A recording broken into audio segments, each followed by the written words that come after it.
मराठी व्याकरणचे प्रश्न पहिला, दिलेल्या शब्दाचा ध्वनार्थ ओळखा.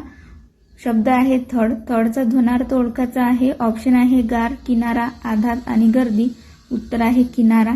प्रश्न दुसरा, सूर्याचा समानार्थी शब्द पाहायचा आहे. ऑप्शन आहे सविता, मनोज आणि सिंधू. तर उत्तर आहे सविता.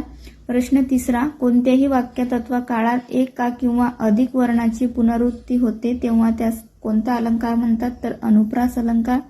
प्रश्न चौथा, लहान मुलं म्हणजे मातीचा गोळा, आकार द्यावा तशी मूर्ती घडते, या वाक्यातील अलंकार ओळखा. तर रूपक अलंकार. प्रश्न पाचवा, महान राष्ट्र म्हणजे महाराष्ट्र, या शब्दाचा समास ओळखा. तर समास आहे कर्मधारय समास. प्रश्न सहावा, प्रधानत्व बोधक व गौणत्व बोधक अशी दोन वाक्ये वापरून एक वाक्य बनवण्यास ते कोणते वाक्य होते? तर मिश्र. प्रश्न सातवा, पाऊस वेळेवर आला म्हणून पिके वाचली, वाक्य प्रचार ओळखा. वाक्याचा प्रकार ओळखा. तर वाक्याचा प्रकार आहे संयुक्त वाक्य. प्रश्न आठवा, पण, परंतु, परी हे कोणत्या प्रकारची उभयान्वी अव्यय आहेत? तर न्यूनत्व बोधक अव्यय आहेत. प्रश्न नववा, ई आख्यात्यावरून कोणता काळ ओळखला जातो? तर रीती भूतकाळ ओळखला जातो. हे होते मराठी व्याकरणचे प्रश्न जे तुम्हाला कोणत्याही एक्झाममध्ये उपयोगात येतील. मराठी व्याकरण संबंधित PYQ प्रश्न आहेत. हे प्रश्न रिपीट होण्याची शक्यताही असते.